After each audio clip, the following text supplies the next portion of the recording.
My biggest takeaway podcast. Alex, man, thanks for coming to the show, man. I know that you have had a crazy week. You just got back from Dallas and summer shredding in Houston as well. But I just want to come on and say thank you so much and look forward to diving in and getting people to know exactly who you are and what it is that you do, man. Of course, Mike. I appreciate you having me on. It's an honor to be here.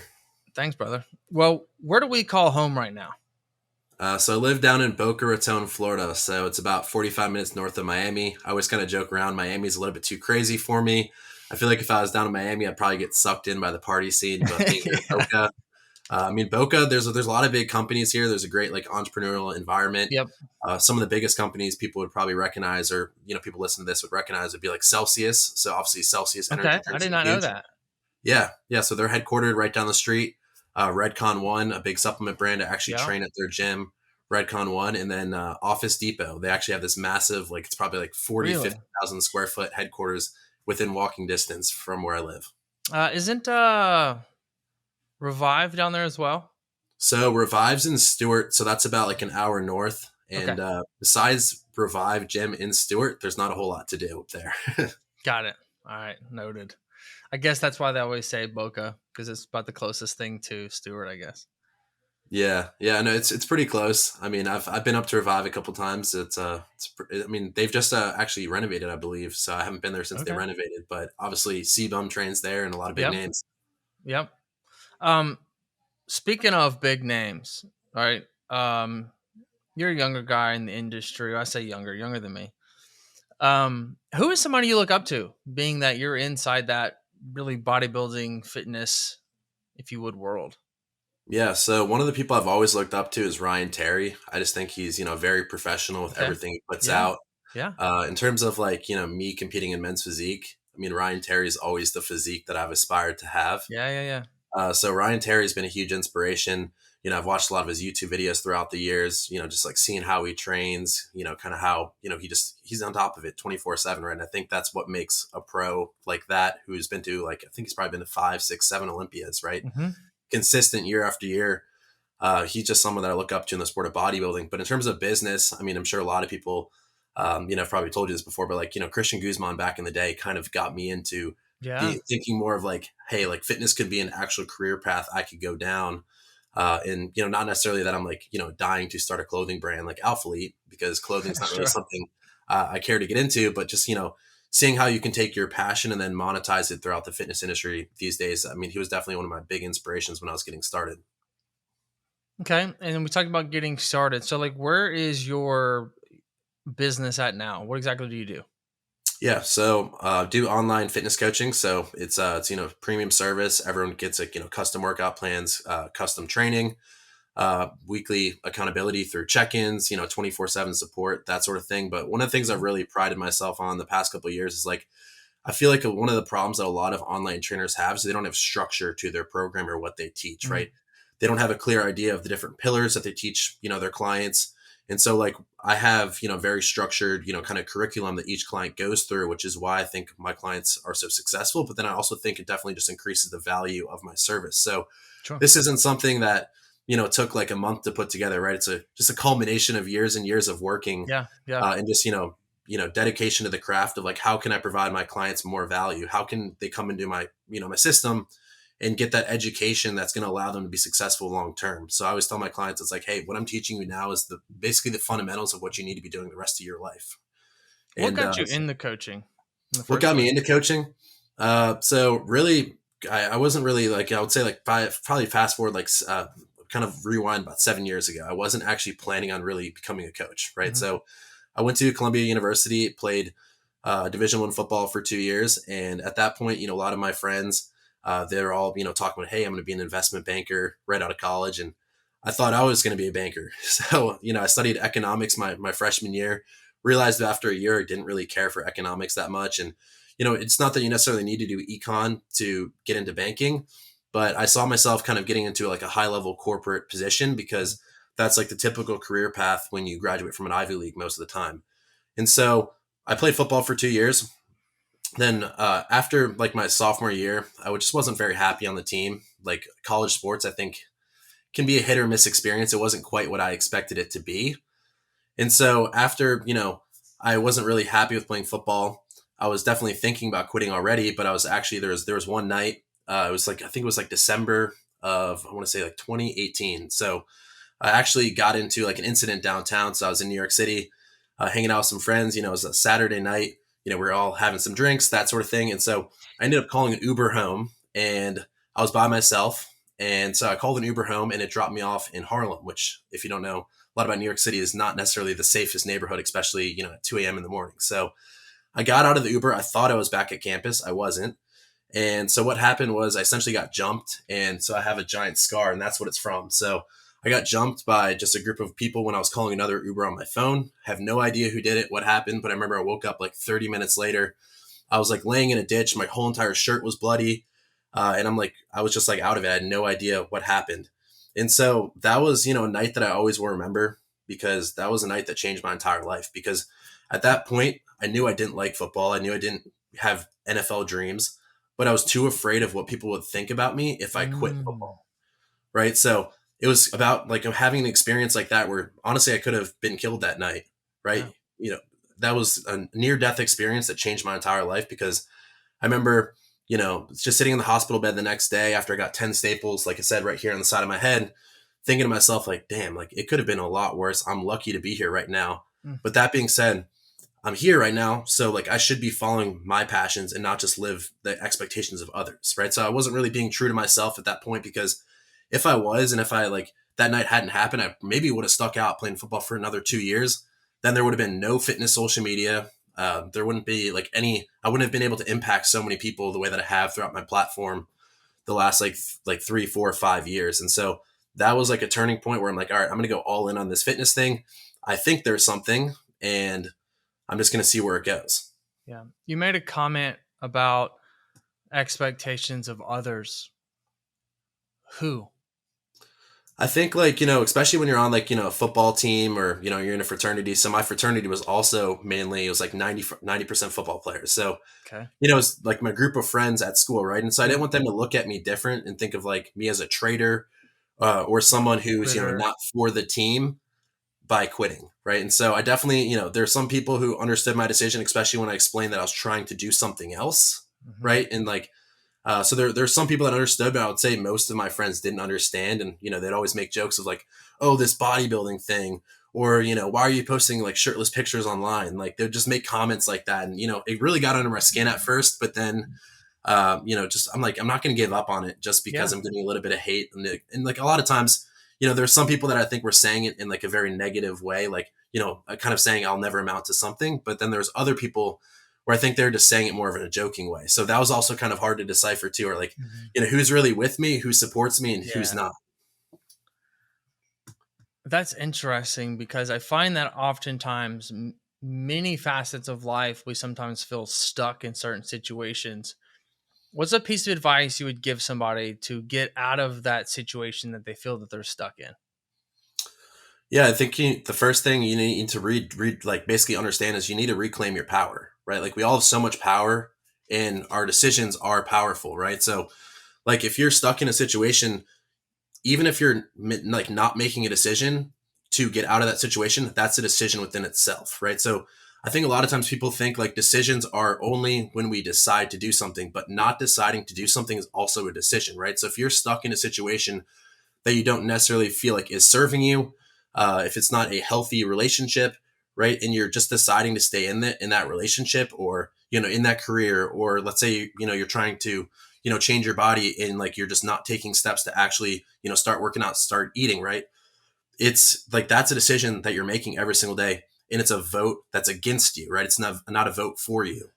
And so I think the first thing is just realizing, hey, I'm powerful. My decisions have weight to them, and not making a decision is also a decision. So obviously, if you want to start to change your life, you have to make a decision for yourself to just remove yourself from that, so you can start eliminating that toxicity and negativity from your life.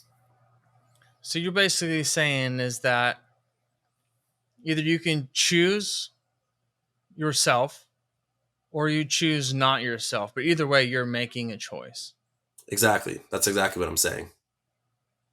I really like that. That thought process that It's like, well, I'm not choosing to make a change. It's like, no, what you're actually doing is choosing not to make a change. So it's like by not making a decision to go this way, you're still continuing to choose to go that way because it's not a standstill.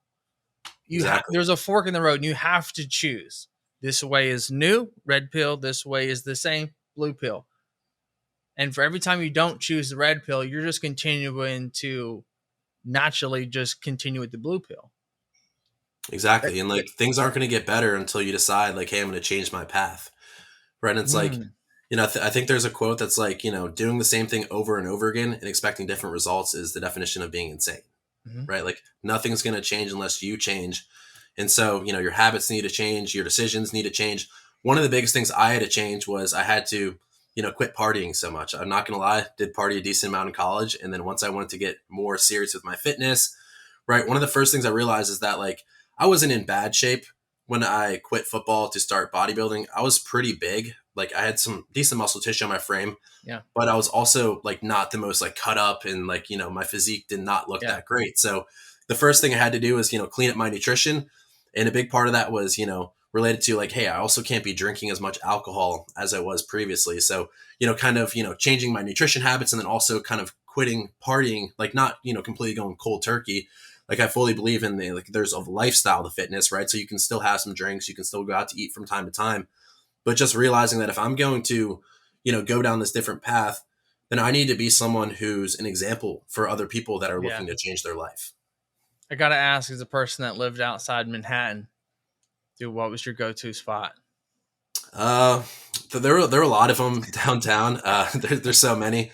But my friends and I, we used to like to go down to the meatpacking district, get them out. And then also we'd go to like some of the nightclubs. So we'd go to like One Oak, we'd go to like PhD, like Rooftop and stuff like that. Those were probably like some of the most fun nights. And the story I was telling you about earlier about how I basically got jumped and have the scar, that night started at PhD actually. So what's your drunken pizza of choice? There's a place by Columbia called Coronets, and so they're known for, if you look them up, it's Koronets. Their pizza slices are like what a normal pizza place is like 3 slices would be. Yeah, so massive piece. Yeah, massive. Yeah, that was probably, it was like $5 a slice. You really couldn't go wrong. But there's definitely too many nights where I had like 2 slices and probably like 1,500 calories way too late in the day. Have you ever eaten artichokes? I have. Yeah, that's really good. That was my spot, man. I mean, of course, that's a freaking meal. How would you describe it? It's like an artichoke pizza, but it's basically like a spinach artichoke dip, if you would, on top of a pizza. So it's not even really technically pizza, but man, it was like, I mean, I'm salivating thinking about it. It was so good. I missed that place. That pizza, I had it, I think like once or twice, and that place was always popping though. There was always a line. Always a line. Yeah, that's I how feel you like know in New York, anything that's worth a shit has a line. Yep, exactly. Like Star Diner, Cat's Deli, all those different places. It's I'm actually going next week to New York, so we'll see. Cat's Deli, I went one time, and it was like I think an hour and a half or 2 hour wait. It was insane, and I'm like all for like just like a roast beef sandwich, right? Like or a pastrami sandwich. It's crazy that people are willing to wait consistently that long. There was I think it was called Black Tap milkshake place. Yep, I've been there. I waited like 2.5 hours to get a freaking $15 milkshake. Yeah. Jacob's Pickles is a spot you have to go to if you haven't been there. Jacob's Pickles is phenomenal. And then there's a market. I think they have a couple of them now around the city called Milano's Market. And it's some of the best Italian sandwiches I've ever had. And so it's funny, like I would probably go there three times a week back in college. And so I was just back in New York with my girlfriend about like a month and a half ago, right after my last competition. And so I'm like, I'm definitely going to stop in Milano's. It's funny, all the guys recognize me. And one of them looked at me and they're like, holy shit, dude, you've gotten so much bigger. Are you a bodybuilder? And I'm like, it's funny that you said that. I actually am. And I'm like, I just got my pro card like 2 days ago. That's funny. So what made you leave New York? Obviously, like the cold, like, well, I assume, did we quit college? Did we continue with college? What did we do there? No, so I graduated college. So I graduated with my Bachelor of Sciences in Political Science with really no intention of like ever becoming a lawyer or really using that, right? So you're a smart dude. Yeah, I'm pretty smart. That's legit. It's the opposite of me. I'll take it. But yeah, so I graduated college and then I got into sales. I was in software sales for about 3 months, and that's part of like how I kind of got some experience of like, hey, this is what it's like trying to balance your fitness with a full time job, because I was Mm, working 70 hours a week. Not gonna lie, I really hated my job, so like that definitely just like lowered my overall vibe. But that's also like kind of where I learned like, all right, like you need to sometimes maybe shorten your workouts to fit it in your day, or mhm. maybe it's about you getting up earlier to hit the gym, right? So Yeah. I worked in software sales for about 3 months, and then that was kind of around the time when the pandemic started to get worse and worse and worse. Yep. And my social media platform also started to grow a little bit faster. Had a couple posts go viral, and so at that point, like I'd already started coaching, but I wasn't really doing that well. I mean, it wasn't making definitely enough to replace my full time salary, but I just knew I wasn't happy, and that I would continue to kind of just be unhappy with my life if I didn't at least try to do coaching, right? So it's one of those things where I'm like, all right, I'm just going to quit my full time job, see what I can do if I can invest more time, because that was the biggest thing, is that I was working a full time job, but I was also trying to do coaching. And I think that was a big mistake, because I really couldn't, give my clients the full attention. I really couldn't, create this like legit coaching program, because 70 plus hours on my week was dedicated to something that I wasn't proud of, or something that I wasn't happy doing. Right. It So wasn't fulfilled. It wasn't a passion. It wasn't something that you enjoyed. It's paying the bills. exactly, it was paying the bills, but I'm like, I don't want to live my life just trying to pay the bills. I want to live my life living out my passion. And I want Mm, to, genuinely enjoy the work that I do. And that's why now I'm so happy, is because, I'm doing exactly what I want to do on a daily basis. I have control of my schedule, right? I have control of my finances. Like if my business isn't doing well, it's a direct reflection of me, right? If I'm crushing it, which right now my business is exploding, it's because I'm becoming a different person. Like I'm evolving as a business owner. I'm becoming a better coach. My bandwidth, my capacity is expanding to just be a leader to more people all at once. I heard a thing the other day, and I hope I don't butcher it. And it said everyone is capable of building the business of their dreams. It just takes a really long time to become the person that's willing to do whatever it takes. I think that's a fair assessment.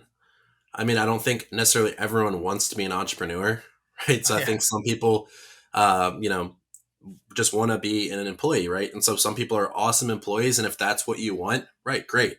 But if you're someone who's passionate about something, and you know that there's some specific way, or you're seeing proof that someone else has monetized it and turned it into legit business, I think yeah, like as long as I think mentors is one of the things that's helped me the most. Mhm. Right, I've had a lot of different business mentors throughout the years that have helped to just like really target like who exactly do I want in my coaching program, how I Yep. should structure it, how I should handle payment, all that stuff. And my business is at a point now where it's doing like multiple six figures a year, but I'm still not satisfied with that. I want to try to push towards the next Right. level, which is seven figures. So I Sure. think that like I'm well on my way to becoming that seven figure business owner, but I do realize at the same time it's still going to require more growth from me, and that could be that who knows, that could be another 6 months, that could be another year, another 2 years, right? Obviously I want to fast track it as fast as possible, but Yeah. at the same time I'm patient with it, because I think sometimes if you try to grow or scale too fast, then you end up kind of shooting yourself in the foot, Mhm. and there's like little cracks or little leaks in your boat, right? And that can obviously sink the entire ship. Yeah. I think it was Layla Hermosi made the statement the difference between a six figure and a seven figure company is doing the same things at a higher frequency of consistency in a bigger way. So whatever you're doing that made you get to six figures, just keep doing more of that more consistently, and you can get to seven. Um, as somebody that's been able to do six, seven, and even eight, man, I tell you, every level is a whole nother level. Um, I think that it's not crazy difficult to get to $1 million in sales. In sales, I'll remove the word profit or bring home. Mm, However, to go from seven to eight is like 10 times harder than going from six figures to seven figures. Because it's just at that point, we're talking, you got to get close to doing 1 million a month. yeah. And it's like that. Not everyone wants to be an entrepreneur. Not everyone wants to do that either. Because you're talking, I mean, you're managing so many people. It's so much ingoing, outgoing, and that's where you really have to hire that seasoned CEO, that seasoned COO. Because the truth is, odds are like us as business owners typically aren't the best at running the business because we've never run that type of business before, which is why you hire mentors, right? Is the person that's been there before you that can help you get to the next level. It's not so much about what to do, it's really about what not to do. Mm-hmm. Because I think sometimes, just like the people you work with, you put energy into places that don't need that amount of energy. Like, I don't need you to put as much energy into chicken or turkey as much as I need you to focus on protein. Right. It's just like the little things and changing your thought process and adjustment. So, dude, super stoked for you there and excited to see where that continues to go, because obviously we have a good education, the ability to learn, and the understanding of investment and growth. And so I think it's just a matter of time for you, brother. Yeah, no, I appreciate that. And like one of the things I try to do as a business owner is like when I first started my online coaching and it first started to kind of like take off, and I saw a pretty big surge in revenue, and like it went quickly from like, just a little side hustle to like, hey, I'm making, pretty good income from it. One of the biggest mistakes that I think I made at first was, I remember like when I graduated college and I was working my software sales job, I had like an Audi A4, right? Then I started to making money, and then I started spending it a lot faster. And, instead of just reinvesting it back into my business, like Yep. I had my Audi A4 for like maybe 4 or 5 months. Next thing you know, I got like a BMW sports car. And like, not that there's anything wrong with that, but if I could go back in time, I probably would have just like, at that point, I probably would have taken money instead of buying that car and just, hired the business mentors that I'm hiring now. Right. So Yep. it's like, I think that's a mistake that now that I look at it, I'm like, probably wasn't the smartest decision. And so if I could go back, I would have started to just reinvest in the business a lot sooner, because that's what I'm doing now. I'm starting to run, ads. So I'm starting to, kind of ramp up Yep. the marketing side of things. I'm starting to hire more people. Right. So like those are things that maybe I could have done a little bit sooner had I not, been so crazy and so reckless with my spending. Once I started to make more as a, at that point, like I was fresh out of college, very inexperienced business owner. And so now looking back at it, I'm like, I should not have done that. Yeah. But at the same time, you got to remember that you have to go through it to learn it. Mm-hmm. It's just those that learn it quicker are the ones that usually succeed more. Yep. Because growth does take reinvestment. Um, there's not really much that you can do to where it's like you do one thing and then it just makes you hundreds of thousands of dollars. Like, you've got to constantly be putting back to essentially to grow versus just spend. Um, I did the same mistakes. So it's often you see that. So the more, if for somebody that's looking to grow a business, the more that you can delay gratification, the bigger and better your business will be in time. And I think 100% agree now with we've that. learned that delayed gratification through our mistakes. If you can learn from somebody else's mistakes, like my father said, you'll be much better off than where you would be if we did not learn from somebody else's mistakes, because that means you have to experience them. Okay. I think I hope I don't butcher this too, but I was having a conversation with Andy Frisella, and one of the things he said, actually, I think it was more of a speech. He was basically saying that, like, you're all going to make mistakes. Like, that's inevitable as business owners. The difference is that do you make the same mistake twice? And how fast can you learn from that? And then the least amount of times that you can make the same mistake twice, the better off you're going to be. If you make the same mistake 3 times, you probably shouldn't be a business owner, because you're just not learning fast enough. You're not really understanding what's going on, and it's going to crumble at some point because you're not learning, like, hey, the oven's hot, don't touch it. Right. So, all right. So then you move down to Florida. Yep. So my software sales job was in Houston. Then I moved down to Orlando. So I was in Orlando for a year. Then I moved to West Palm Beach, which is about like 20 minutes from where I live now. And then I just basically changed neighborhoods. West Palm is awesome. I love it there. But the problem is the gym situation. There was just not any good, like non-corporate gyms that had a Yeah. lot of like bodybuilding style of equipment, Yep. which I need for my training. And like, don't get me wrong, I think like, I probably could have made do, Sure. but personally, I like to be in an environment where I'm surrounded by people who are bigger than me, that are stronger than me, that are, further progressed in the sport of bodybuilding, right? So like where I train now, there's a bunch of IFBB pros that are Olympians, some which are competing, in just a few days, right? So like it's just a great environment to be around, and just kind of be able to pick their brains, see what they're doing with their training, and then also just equipment too. Like I love Panada. I don't know if you've heard of Panada. I Um, haven't. Most of the stuff that I'm probably the most familiar with would be like Prime. Yep. So Prime's pretty good. Panada is personally my favorite. So it's an Italian brand, and so their equipment is very very expensive. But the gym that I go to is just like fully stocked with like all of their best machines. Nice. So I think it's really been a game changer. Like this past prep, for me, just like getting to the best shape I've ever been in. Just like having all the pieces of equipment because like there is differences between like certain brands of machines. I'm sure you can attest to that being Sure. like a seasoned lifter as well. And sometimes it's kind of hard to pinpoint what it is, but what I think it is just the engineering behind Mhm. like how different brands make different machines, the quality, right? There's some companies that make machines and they just break all the time and you can't use a machine if it's broken. Yeah. And then I think it comes down to angles too, like just like the angles of how you're able to contract the muscle can be different from brand to brand. So Yeah. personally, I like Panada a lot. They're black and red. So if you ever seen like a little like circle logo that says Panada in it, you know that it's a top quality machine. Get a set in. Got it. Yep. Um, I think I got lucky here, and I say lucky because about 15 minutes from me. Well, I'm 15 minutes from anything, even a gas station. Like we're out here in the woods now, which is funny because and I haven't been this far remote since I lived in Alabama growing up. But it's a big change from like New York and LA and I bet. Dallas. But I got lucky. I got a place 15 minutes down the road, and I walked in, and it was pretty empty. It's a small place, and I noticed they had a side lateral, like the wheel machine, Those are the best. and I was like, I think this place will do.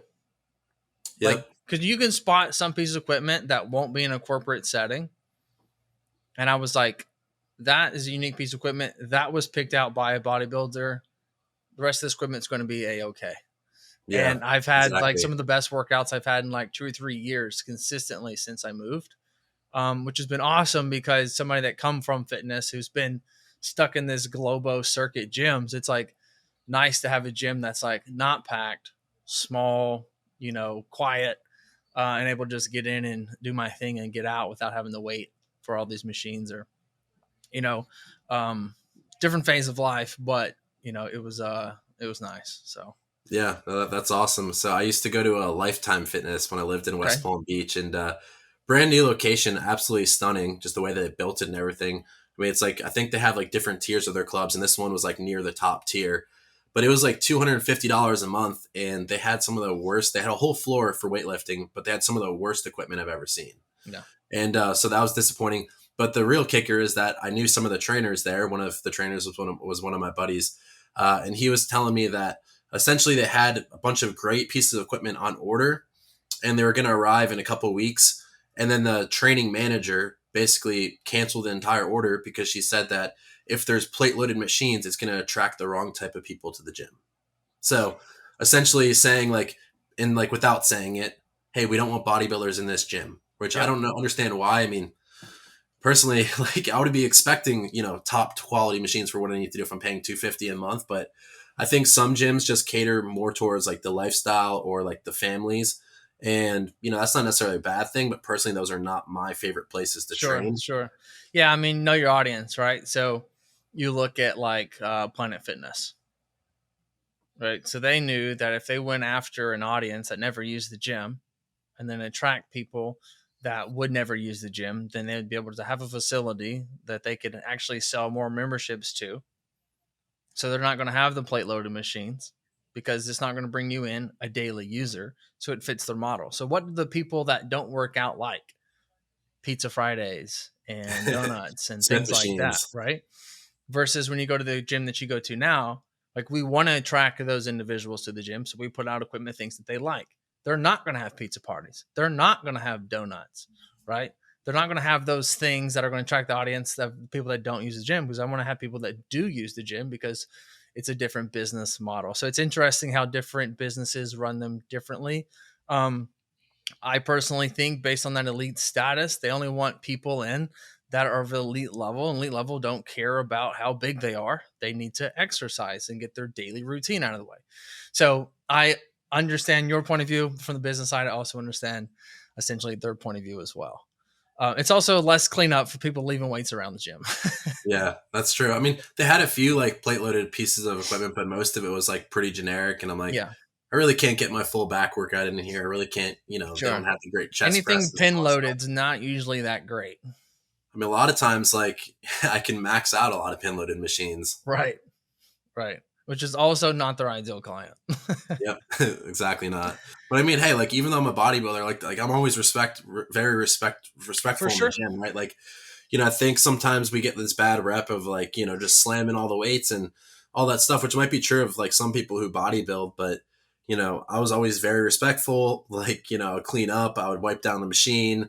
And so, I don't know if they were just like, they thought that, hey, if there's more people like that, then maybe it would discourage some of the other members to be going to the gym, or I'm not really sure what the thought process was behind it, but they were about to, like I said, and they're just like, all right, let's cancel the order.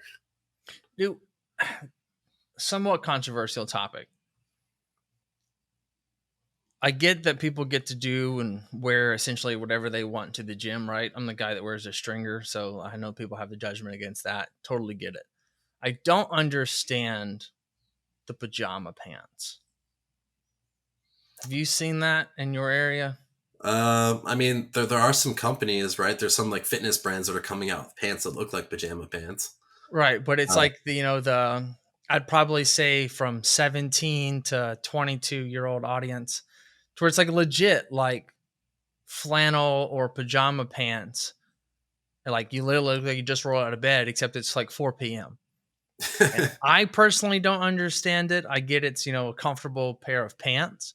But I guess if you're making them for fitness, but obviously like these ones aren't. I just didn't know your take on that. I mean, I personally wouldn't wear it. I mean, I think they would look a little bit goofy, but I don't know. The younger generation seems to have some fitness trends that, I don't really understand too much. And I think like one of the things that I see a lot with the younger generation is just like disrespectful filming. And like, we have people like Joey Swole talking a lot about that. And like, I filmed content for my Instagram and stuff, but like, I'm very mindful of like, hey, I don't want to get people in the background who don't want to be in the videos, right? I'm not filming my entire workout, my entire set.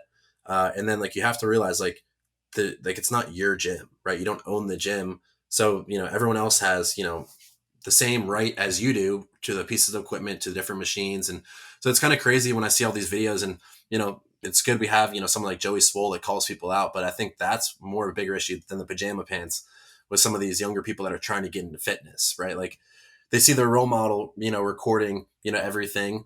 And then they go about it like they're recording, right, for content, but they're doing it in a very disrespectful manner that doesn't, take into account that there's other people in the gym who have just no lack of interest. awareness. Lack of awareness. Yeah, exactly.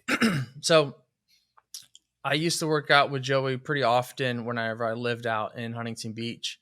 And I'll tell you right now, I saw Joey do what he does now in person, to where there was this guy who was filming somebody else that was new to working out, and they were kind of doing the exercise wrong. And this person was filming them, and Joey went up to him and was like, "Hey, delete that video right now. What are you doing filming somebody trying to make fun of them? Don't you realize that they're in here trying to work out?" And this is like the person that was filming, obviously he was talking to, could hear it.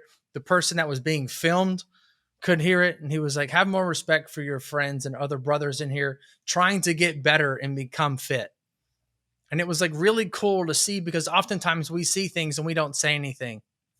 And he stepped up to the plate and had a stranger's back on somebody just trying to get better. And I thought that was, I guess, very eye-opening for me at the time, because I feel like I'm probably maybe the person that would like not say something, but like, man, that's wrong.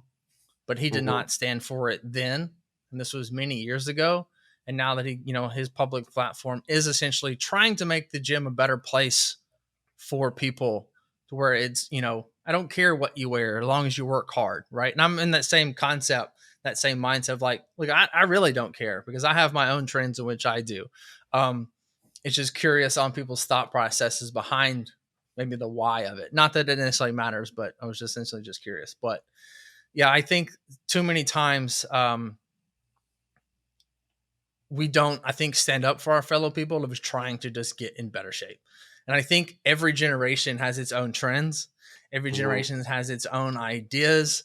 So if you think back, right, we got the spandex generation, and now it's like the wear nothing generation, right? Versus Yeah. like you got the bodybuilders who like it's only hoodie and sweatpants, right? And then you got the short shorts and stringers, right? And so it's all over the board based on where you were raised or what it is you like and whatnot. But I think it's really cool though when somebody steps forward and goes, "Hey, we're all here with the same mission to get better. Yeah. So please don't be the person that is preventing somebody from trying to get better, because what makes you any different than somebody else that's being ugly to them outside the gym? When like this is supposed to be a sacred home base for everybody to come to with the same mission, the same goal of literally just trying to get healthier, regardless of Yeah, anything else." exactly. And we all started somewhere too. Like I definitely looked, a little bit foolish when I started working out at the gym, right? Like I didn't know exactly what I was doing.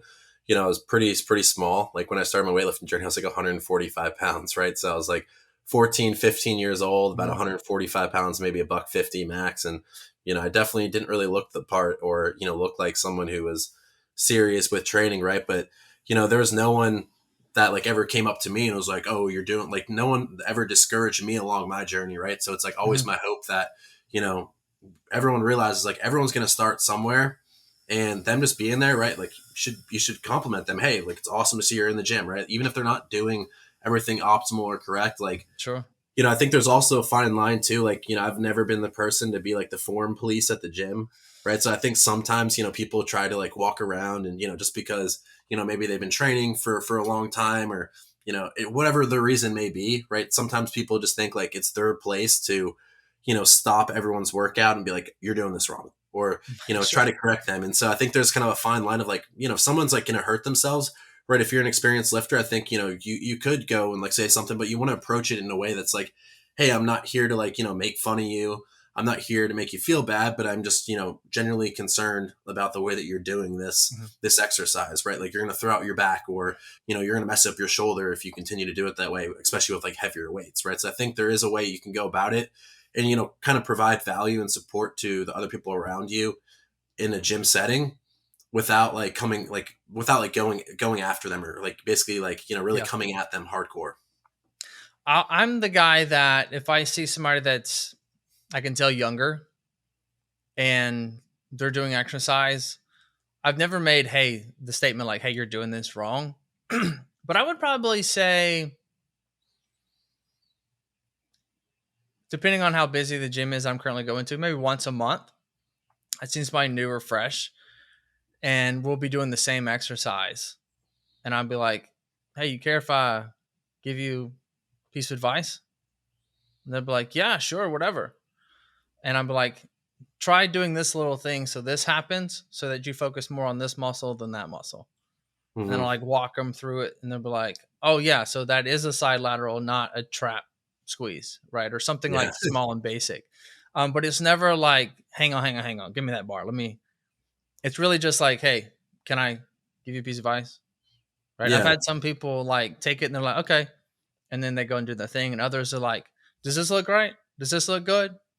Like, and I think also too, it probably is also like my appearance is like, okay, so he might have some inclination of like he knows what he's doing to some degree. So let me listen. Um, but I'm always trying to, I feel like I'm just a teacher at heart and always want to help. You know what I mean? Mm-hmm. Whether it's always my place or not is it, I guess, a different story.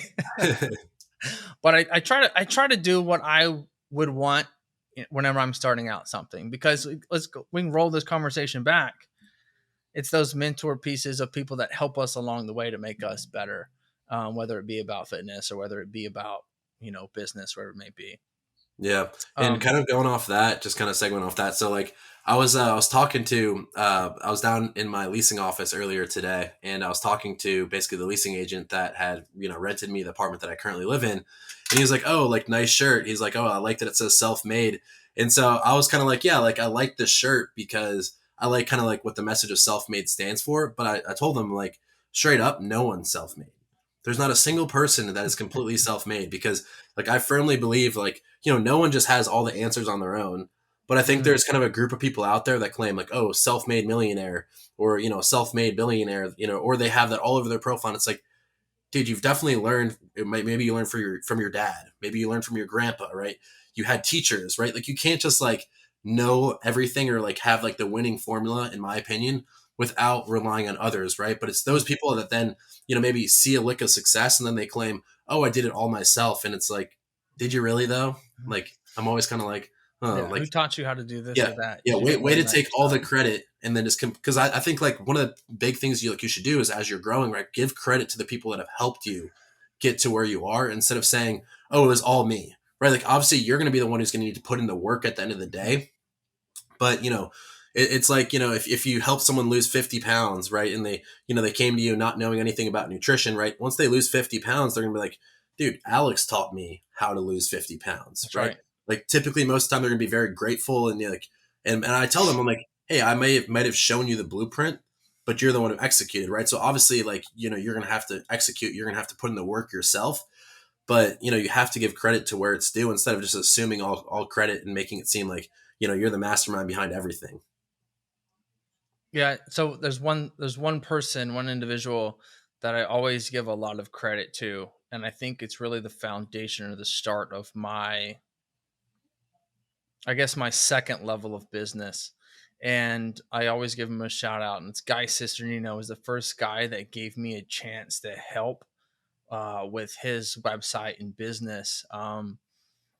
And we no longer essentially work together, but he was the first person that gave me an opportunity as we essentially like I grew in a different direction when I went into ecom. And yeah, I always like, I mean, I've probably given him a shout out like 10 different times on podcasts. Like the first person that was able to say, hey, let's do this. And gave me that foot in the door to build my confidence and be able to take that skill set and apply it in a big way. Um, so shout out the guy for that. But let's get into that. You talked about, some clients. What's the number one thing that a client has taught you? Number one thing that a client has taught me. So kind of role reversal for a second. Mm-hmm. Hmm.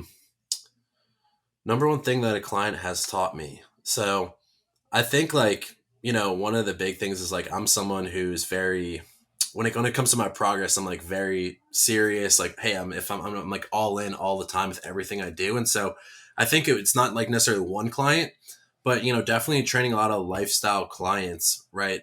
They've, taught me things about like, all right, like more, they not necessarily taught me, but more so remind me that like, hey, it's not always about being perfect all the time when it comes to results, right? Because with my like physique goals and everything, like trying to make it to the Olympia stage, a lot of times I can kind of get into that mindset of like, I need to be perfect with my nutrition every single day. My training needs to be, 11 out of 10, right? I need to get, 7, 8 hours of sleep per night and like all that stuff. And, then I see like all my clients that, they're, consistently doing the right thing, but not, nearly to like the degree that I'm doing it. But yeah, they're still seeing incredible results, right? So it's one of those things where like they just remind me a lot that like, hey, like, fitness doesn't need to always be, um, this most like super serious thing. You can also like still enjoy the journey and find balance because like couple months out of the every single year there is no balance, right? Like when I'm on prep for a Right. show, Yeah. there is I zero know balance. all too well. And so life can kind of feel like throughout that time, obviously it's a sacrifice I'm making to advance my career within bodybuilding, but life throughout that time can definitely feel a little bit stale, right? Like it's kind of like the same thing day in day out, right? There's no room for air. And so like especially like when I'm kind of like getting out of a prep, right, like my clients always remind me that like, hey, it's okay to go out to eat a couple times per week. And obviously like I give them guidelines of what's acceptable, what's not, but they just remind me that like the lifestyle of fitness is also something you can really enjoy besides just having these these really high expectations all the time. Yeah. brings me to another question I got for you. Right. So you've competed. Obviously, I've competed. We miss out on a lot of things. It's a choice to miss out on the things. But with the sacrifice of trying to do something magnificent, great, there has to be choices made. What's the biggest thing you missed on because of bodybuilding? Hmm. Let's see. Thanksgivings. So I've missed like Thanksgivings before. Like Like not birthday. present or just Like, didn't yeah, eat? I couldn't even go because it was like too close to my show. Because I competed in December one year back in 2020. And so like I couldn't go to family Thanksgiving because I'm like, I lived in Texas at that point. My family, was on the Northeast. And so I wasn't going to, fly to the Northeast just to sit there staring at all the food while everyone eats except me. Right. So it's like, and also too, I mean, I think there's a hierarchy of holidays, at least in my mind. Like to me, like Christmas is the most important holiday to be with family. That's my favorite holiday as well. So I guess I was bummed about it for sure, but like it wasn't the end of the world. I've missed some like birthday parties, some trips that like friends were going on, and they extended me an invite and I wasn't able to go. Right, like a vacation somewhere. Yeah. And so yeah, there's been a fair amount of things. I mean, I wouldn't say there's. Oh, I've missed weddings before. For example, one of my family friends got married. I believe it was a couple months ago when I was on prep and I couldn't go. Right, so that definitely was a little bit frustrating. It just wouldn't have really made sense logistically. And like I traveled a lot this past prep. Actually, I went on like 3 or 4 trips, which is a pretty good amount of travel for prep. Yes. But it kind of got to like the last like 6 weeks, and I'm like, hey, I need to like stop traveling so Buckle much so I can down. just Yep. really buckle down and lock in. Yep. No, I totally get that. I missed, I can't tell you how many Thanksgivings I missed because of Black Friday in the e-commerce world and in the agency world, because it's like, that's our New Year's to fitness. Right. Mm-hmm. And so I remember, whether it be multiple exes, like, are we going to do this? I'm like, no, I can't. Or I say I can't. I choose not to. Mm-hmm. I have too many important things. Like, I need everyone to realize, like, this is my Christmas for my businesses. Like, this is something I don't want to miss, and I'm not going to miss. Because it just isn't worth the stress of it all. But like, hey, can we come down the week after? So I've had it to where I've had like my exes would go to do Thanksgiving and I would like stay at home base and like do my job essentially needed, like as being Mm-hmm. on call and implementing and doing. Um, I remember one year when I used to work at Shreds, right? So I was a ninth employee, and that Thanksgiving was a 5-day stretch, right? You got Wednesday, Thursday, Friday, Saturday, Sunday, Monday, like, and then you got Cyber Monday. We slept 4 hours a day, and then the other 16 hours or 20 hours, we were at headquarters working every day for those 5 days, because it was just like such a massive time, and how crucial it was for the business. And Yeah, that kind of. if you want something, it's how bad do you want it? You know what I mean? Yeah, exactly. And like, I think that brings up another thing we can talk about is like the whole idea of balance, right? Like, I What think is balance? I mean, I don't think like balance is what people think it is, right? Like people think of balance and they're like 50-50, right? Like 50% work, 50% leisure time. And it's like, if you're trying to really get to the next level, your life is not going to be balanced at certain stretches, right? So like what you talked about, just having to work, 20 hours a day, sleep 4 hours a night for, greater cause for the company you worked for, right? Like it's the same thing like with a prep, right? Like I'm going to have to be unbalanced for 4 months to hit a major milestone of mine, right? And so like, I don't think like those types of unbalanced approaches are sustainable long term, Mm-hmm. but can they shortcut the time it takes to hit your goal? Absolutely. Right. So I'm a firm believer that sometimes, life shouldn't be balanced, right? You should just really focus in, lock in on your goals, eliminate all distractions, right? Like I always tell people, like, if you're trying to lose 30 pounds, right? If you actually just decide to go all in, right, that can take maybe 3 months, right? If sustainably, you could probably lose 7.5 to 10 pounds a month, right? But if you are kind of subscribing by this concept of balance, that 30 pounds could take you a year to lose. Yeah. And so would you rather be in a calorie deficit, kind of yo-yoing progress for a year? Or would you rather lock in, do what needs to be done, still have a little bit of flexibility, but not go crazy with it, and accomplish your goal in 3 months? Mm-hmm. Right. So at the end of the day, I think like we're in control. We dictate how long it's going to take to hit our goals by kind of the idea or the version of balance that we subscribe to. Right. And so I think there's definitely an unsustainable way to go about it. I think hustle culture can definitely be toxic. Right. Like I saw a video. I don't know if you know Chris Crone. Yes. So I saw a video that he posted today this morning, and I was just like kind of like shaking my head at it. I'm like, this is horrible information. The comments were roasting him, but he was talking about how like he believes you only need like 3 hours of sleep per night because he believes that the longer you're awake, the more productive you're going to be. And everyone in the comments was like, dude, well, what about science? And, you know, I think at some other points, people had commented that he like had claimed at one point he was going to live to 140 years old in like another video. And I'm just like, that's like the toxic hustle culture you'll hear about. Like, I still think you do need sufficient amount of sleep. Obviously, there's a ton of science to support that. Yeah. But at the same time, right, you know, there's going to be some times throughout the year where maybe most of the year you average 8 hours of sleep, right? There might be times throughout the year where you average 5 hours or 6 hours, right? I would never say dwindle your sleep down to 3 to 4 hours, weeks and weeks, months and months on end. But sometimes you're going to have to sacrifice a little bit of sleep to get the job done. Yep. No, I totally agree with that. I find it, I believe it was in a book called The One Thing or Your One Thing or something like that. I can't remember. But essentially it talked about balance is actually described as a pendulum. So a pendulum is always moving, right? It doesn't just stay in one spot. So it swings. And so either we swing heavy into the business side, and this is where all your time, energy, and effort's going into. And then when the time comes, you're going to need to swing that pendulum back. And then it's like heavy into family and personal. And it's a constant back and forth because splitting, you're touching nothing. So you have to either go one way or the other. And it's a frequency piece, right? But the more you swing one way, the further you are away from personal. But the more that you're essentially able to get accomplished in business. The problem is that how long are you staying in those zones? Exactly. And also with that being said is that you can stay too long in any given zone. You can overwork. You can get to where you're sleeping 4 hours a night. And then after 8 days, like it don't even take 8 days, the time you are working is half-ass, not productive, not good, thought. You're not being creative anymore.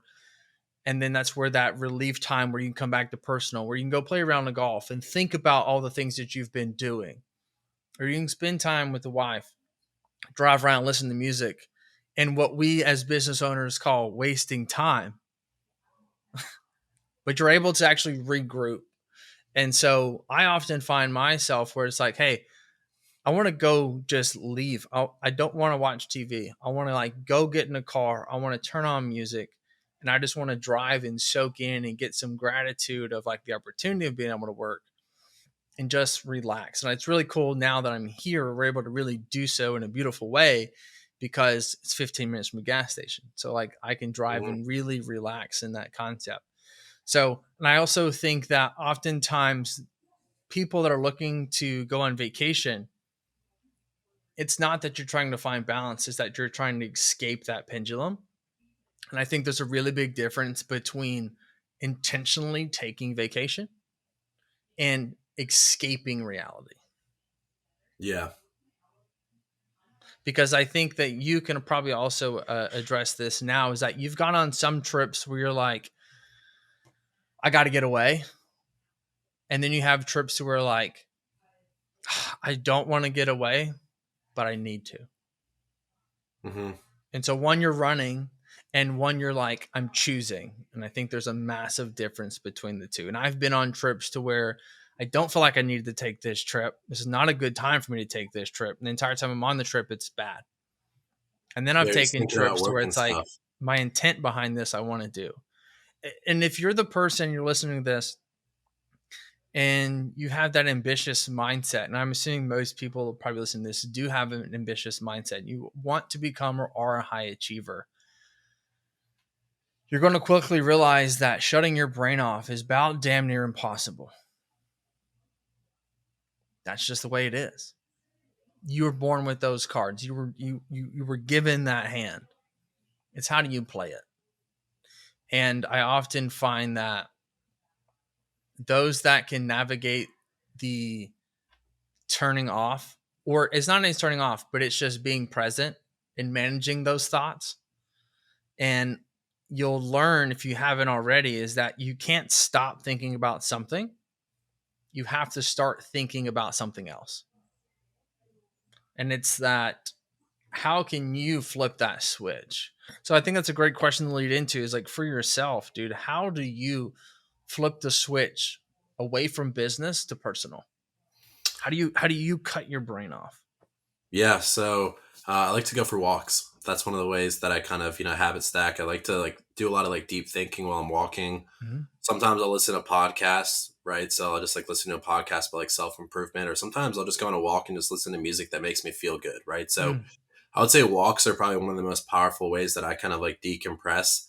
I also sitting in the sauna or the steam room. That's also just something super relaxing where, for 15, 20 minutes while I'm in there, just kind of sweat everything out, makes you feel really good after. But while I'm sitting in the sauna or steam room, I just just do nothing and just sit still. Right.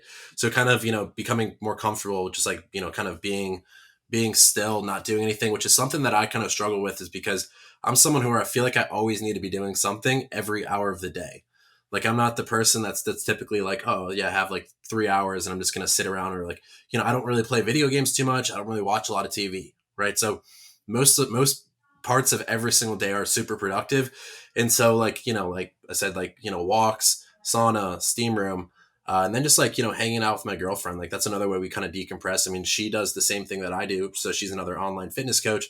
So kind of throughout the day, especially when we're both working by each other, we might have conversations about clients, about certain situations happening within our business. But typically, when we're both finished the work for the day, we try to keep the work, conversation to the very limited amount. I think the right? key So try to word you cut that said off. there was try.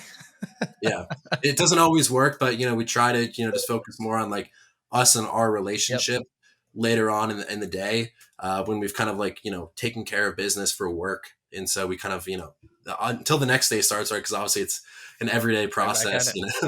Until the next day starts, we just try to be present, hang out with each other, and talk about other things.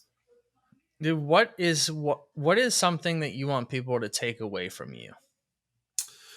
So one thing I want people to take away from me, and this is also why I named my coaching company To Now Tomorrow, is get started today, right? Because for years and years, I had this dream of doing something within the fitness space. I would say, the first time when I really had the dream about doing something in the fitness space, I was probably about 16, 17 years old, just watching fitness YouTube and, seeing guys, like I mentioned at the beginning of the call, like Ryan Terry, even David Lade, Christian Guzman doing their thing. That was the first time I really had the dream of doing what I'm doing now. But it didn't take me until that night out gone bad in New York, 4 or 5 years later, for me to actually get started and take action, because something happened, an incident happened that prompted me to respond differently than how it had been, right? So get started today, not tomorrow, because, tomorrow's never given. And that's what I realized throughout that one incident, is hey, I could have lost my life that day. I could have, been, 6 feet under just based on one bad decision. And luckily, I have another shot to prove myself. I was able to wake up the next day. And then I really realized that each day is a blessing, how grateful we should be for just being able to, a lot of times, right, people are waiting to be grateful until they have that Ferrari in their driveway, or until they have this massive business empire, where it's no, you should be grateful that you're here today, right? You have free will. You can make your choices. And like we also talked about earlier, right, not making a choice to better yourself is a choice within itself. So decide today that you want to become the person, and that you are going to become the person you want to be, and take even the smallest step forward, because I promise you those small steps will become habitual. And then once they're habitual, you're going to start to see not only, is everything else around you changing, but your identity is changing. And so over the past 4 to 5 years, I've really focused on the identity component of really stepping into who I knew, I wanted to become, by doing the things that it takes to get there. So like reverse engineering my identity essentially, right? Because when I first started and, when I woke up in the hospital bed the day after that big incident, I wasn't the person that I needed to be to have the coaching business I was now. I wasn't the person then that I needed to be to become a pro bodybuilder, right? I wasn't a lot of things that I am now, but it was those small little steps, like taking out my iPhone camera and, taking some really low quality photos, which I look back at some of my old content was super cringe.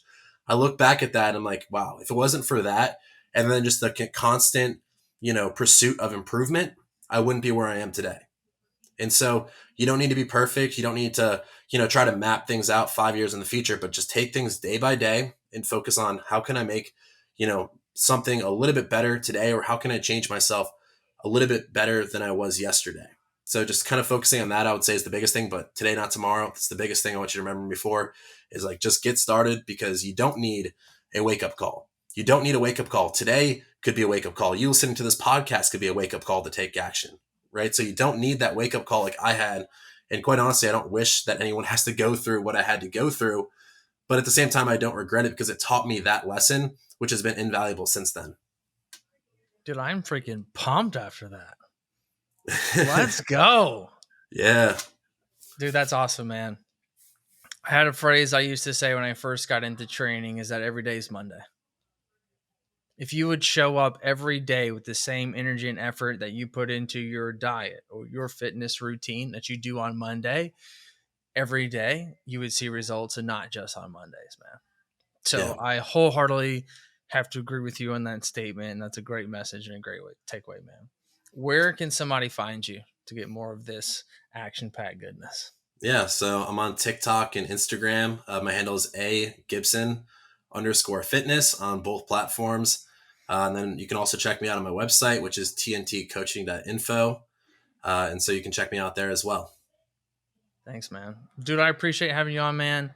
It's been a pleasure. Appreciate you sharing your ins and outs and some things I had no idea about, man. So again, thank you so much. And I hope you enjoyed it, brother. Yeah. Thank you for having me. I thought we had a great conversation. We covered a lot of bases. Let's just say that. Take care, brother.